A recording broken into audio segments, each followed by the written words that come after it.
ओम नमो नारायण। ओम नमो भगवते वासुदेवाय। जय श्री कृष्णा। राधे राधे। जय माता दी। आज जानेंगे दीपक में फूल बनने के बावजूद 5 ऐसे कारण जिनकी वजह से हो सकता है आपके जीवन में परेशानियां या समस्याएं खत्म नहीं हो रही हैं। वीडियो में आगे बढ़ने से पहले आपसे निवेदन है, अगर आप चैनल पर नए हैं तो चैनल को सब्सक्राइब कर लीजिएगा और बेल आइकन प्रेस कर लीजिएगा। आज जानेंगे ऐसे 5 कारणों के बारे में जिनकी वजह से जीवन में परेशानियां, समस्याएं, दुख दर्द बने रहते हैं।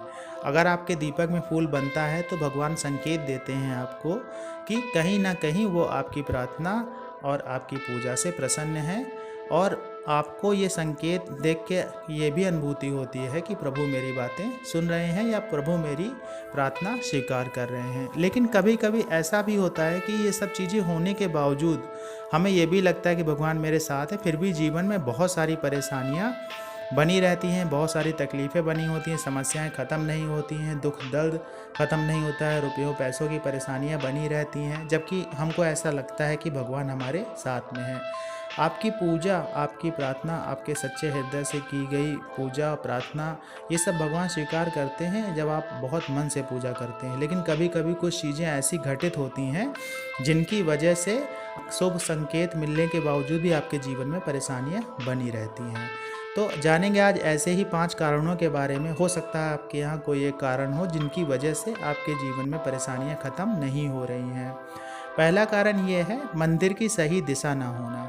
घर में अगर आपके मंदिर सही दिशा में नहीं है तो आप इस बात पे पूरी मोहर लगा लीजिए कि वास्तु के हिसाब से आपके जीवन में कहीं ना कहीं नकारात्मकता आएगी ही आएगी।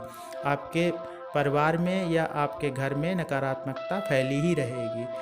मंदिर की दिशा घर में हमेशा उत्तर और पूर्व के बीच की दिशा होती है, जिसे देव स्थान बोलते हैं। मैंने इस पे वीडियो भी बनाया, आप चाहें तो मेरे चैनल पे जाके इसको देख सकते हैं। अगर देव स्थान में मंदिर आप नहीं रखेंगे, कहीं गलत जगह मंदिर रख देंगे तो वहाँ से नकारात्मक ऊर्जा पैदा होने लगती है, जिनकी वजह से घर में बहुत सारी परेशानियाँ पैदा हो जाती हैं।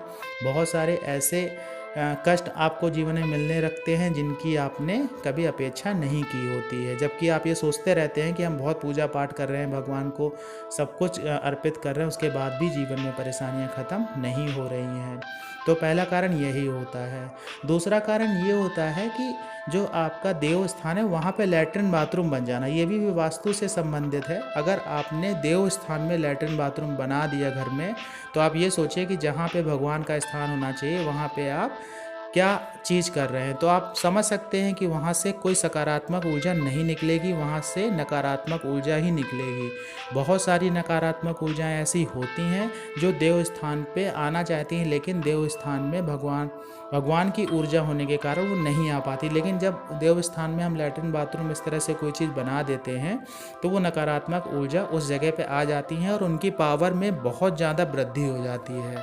ऐसे में घर में बहुत सारी परेशानियां शुरू हो जाती हैं, अनचाहे कष्ट पैदा हो जाते हैं जिनको हम समझ नहीं पाते हैं। हम ये सोचते हैं कि हम सब कुछ सही कर रहे हैं, फिर भी जीवन में परेशानियां क्यों ख़त्म नहीं हो रही हैं।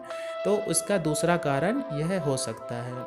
तीसरा कारण क्या है? तीसरा कारण यह है कि आप अगर मांसाहारी हैं या आपके घर में मांस बनता है या मांस पकता है, तो ये भी एक बहुत बड़ा कारण हो सकता है कि आपके जीवन में परेशानी हो। कारण कैसे हो सकता है, आप इसको थोड़ा समझने की कोशिश करिएगा। मैं इसके खिलाफ़ नहीं हूँ कि आप खाते हैं या नहीं खाते हैं, लेकिन मेरा जो तर्क है आप उसको समझने की कोशिश करिएगा। आप खुद सोचिए, जहाँ पे मांस जलता है या जहाँ पे मांस पकता है तो वहाँ पे भगवान कैसे आ सकते हैं। आप खुद सोचिए, मांस कहाँ जलता है? शमशान घाट में। तो जिस जगह पे मांस जल रहा है वहाँ पे शमशान घाट होता है। शमशान घाट में भूत प्रेत ही क्या निवास करते हैं, वहाँ पे भगवान तो निवास करेंगे ही नहीं। आप खुद सोचिए, आपके किचन में अगर मांस जल रहा है तो वहाँ भूत प्रेत या नेगेटिव एनर्जी ही आएगी, पॉजिटिव एनर्जी तो आ ही नहीं सकती है। तो अब जब पॉजिटिव एनर्जी नहीं आएगी तो आप सोचिए कि घर में कि कलह होना ही होना है। नेगेटिव एनर्जी तो आपके घर में फैली ही रहेगी, जब उसको वो चीज़ें मिलेंगी तो फैली ही रहेगी। और बहुत सारे लोग ऐसे भी जो ड्रिंक करते हैं या शराब का सेवन करते हैं, तो उनके यहाँ भी ये सब समस्याएं बनी रहती हैं, क्योंकि ये सब चीज़ें जो हैं, मांस हो गया, दारू हो गया, शराब हो गई, ये सब नकारात्मक ऊर्जा को अपनी तरफ अट्रैक्ट करते हैं। इसकी वजह से भी जीवन में आपके बहुत सारी परेशानियां बनी रह सकती हैं। भले आपके दीपक में फूल बने, मंदिर सही दिशा में हो, लेकिन नकारात्मक ऊर्जा का प्रभाव आपके घर में सकारात्मक ऊर्जा के प्रभाव से ज़्यादा होगा। तो तीसरा कारण आपके जीवन में परेशानियों का ये हो सकता है। चौथा कारण ये हो सकता है, जैसे जो ब्रह्म मुहूर्त होता है, कभी कभी हस्बैंड वाइफ ऐसे होते हैं जो ब्रह्म मुहूर्त में ब्रह्मचर्य के पालन को नहीं करते हैं, ब्रह्मचर्य तोड़ देते हैं। तो ये चौथा कारण ये भी हो सकता है कि जिस समय देवताओं का समय होता है, उस समय देवता विचरण पे निकलते हैं। उस समय अगर आप अपना ब्रह्मचर्य तोड़ेंगे तो भी घर में परेशानियां आ सकती हैं, क्योंकि उस समय पूजा पाठ का समय होता है। तो उस समय भले हम पूजा पाठ करें या ना करें, लेकिन ब्रह्मचर्य नहीं तोड़ना चाहिए। पांचवा कारण क्या हो सकता है? पांचवा कारण हमारे खुद के ग्रह दशा हो सकती है। हो सकता है कि आपकी कुंडली में कुछ ग्रह ऐसे हों जो मारक हो और उनकी दशा या महादशा चल रही हो, और आपके घर में सब कुछ ठीक हो, मंदिर भी सही है, सब कुछ सही है, तो जो ग्रह मारक हैं तो वो अपना प्रभाव देंगे ही देंगे। अगर आप उनका कुछ उपाय कर लेते हैं तो उनके प्रभावों में कुछ कमी आ जाएगी, लेकिन वो प्रभाव देंगे अवश्य। तो पांचवा कारण ये हो सकता है कि आपके ग्रह दशा खराब चल रही हो, या कुछ ऐसे ग्रहों की दशा या महादशा या अंतरदशा चल रही हो जो आपके कुंडली में मारक हैं। तो आपके जीवन में परेशानियां आएंगी, कष्ट आएंगे, उनसे संबंधित कष्ट आएंगे, परेशानियां आएंगे, रोग आ सकते हैं उनसे संबंधित। तो ये 5 कारण हो गए। आशा है आज की जानकारी आपको अच्छी लगी होगी। 5 कारण मैंने जो आपको बताए आपको पसंद आए होंगे। वीडियो अच्छा लगा हो तो वीडियो को लाइक करिएगा, सब्सक्राइब करिएगा, कमेंट्स में जय माता दी, जय श्री कृष्णा, ओम नमः शिवाय या अपने इष्ट देव का नाम लिखिएगा।